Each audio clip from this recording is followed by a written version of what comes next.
안녕하십니까, 이동환 TV입니다.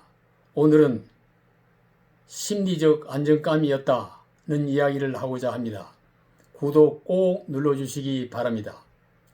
세계 최대 IT 기업인 구글이 2012년부터 4년간 최고의 성과를 내는 팀을 발굴하기 위해 아리스토텔레스 프로젝트를 시행했습니다. 아리스토텔레스가 말한 전체는 부분의 합보다 크다는 모토를 내걸고 최고의 성과를 내는 팀의 특성을 분석했습니다. 180여 개의 팀에 대한 특성을 분석하여 공통적인 성공 요인을 찾아냈습니다. 성과가 좋은 팀은 팀원이 누구인가 보다 모인 팀원이 어떻게 서로 상호작용을 하는가가 그 팀의 성공 가능성을 좌우하는 핵심 요소라는 결론을 내렸습니다.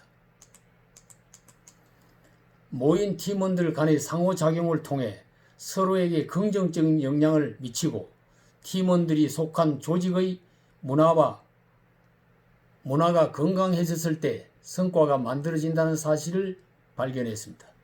연구 결과 발견한 성공의 요인 5가지는 첫째가 가장 중요한 요소인 심리적 안정감이었습니다.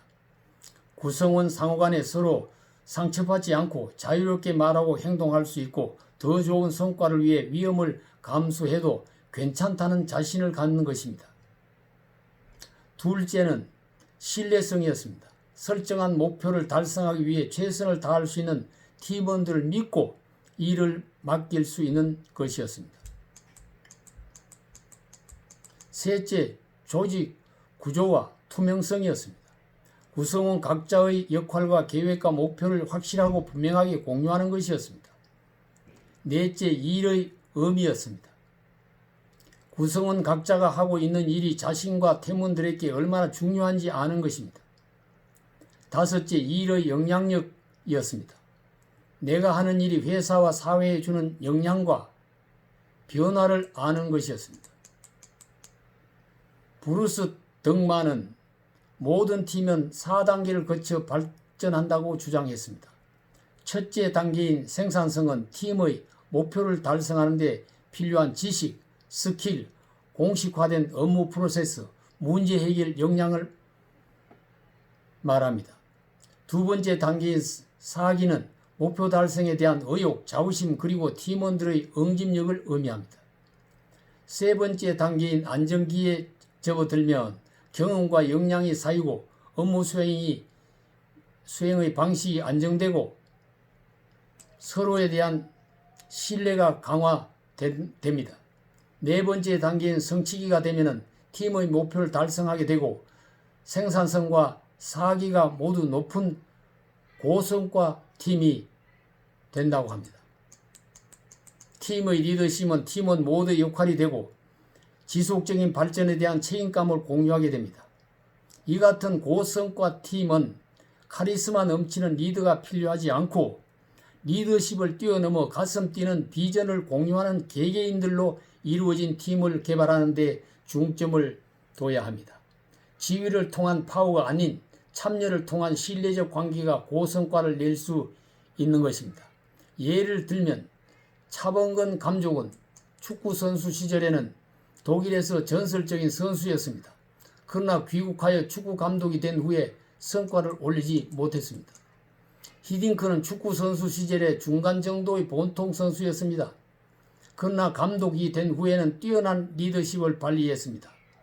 베트남에서 최고의 인기를 발휘하고 있는 박하서 감독도 선수 시절 활약과 국내 축구팀 코치를 하면서 별다른 주목을 받지 못했습니다. 고성과를 올리는 팀을 위해서는 무엇이 더 중요한 성공 요인인지를 증명해주는 신뢰입니다. 유능한 지도자가 나타나 나를 따르라고 외치는 시대는 지나갔습니다. 그러나 안정감과 자율성, 유대감과 신뢰성 같은 횡적 인간관계와 수평적인 조직 문화가 더 큰 성과를 창출해낼 수 있는 것입니다. 정치도 다수당의 파워만으로 국민을 이끌 수 없고 경제도 일방적 규제만으로 해결할 수 없습니다. 강자일수록 약자를 배려하고 다수일수록 소수에게 손을 내밀어야 합니다. 법으로 시장의 질서를 잡으려고 세금 폭탄으로 부동산을 잡으려 해서는 안 될 일입니다. 구글이 오랫동안 고성과 팀을 연구한 결과 우리의 고정관념을 뛰어넘는 팀의 성과를 올리는 법칙을 발견해낸 것입니다. 국가를 경영하는데도 시대에 맞는 경영의 원리를 발견하는 위정자가 되어야 합니다. 독재는 쉽지만 오래 못 가고 민주주의는 어렵지만 오래 가고 성과를 만들어낼 수 있는 것입니다. 감사합니다.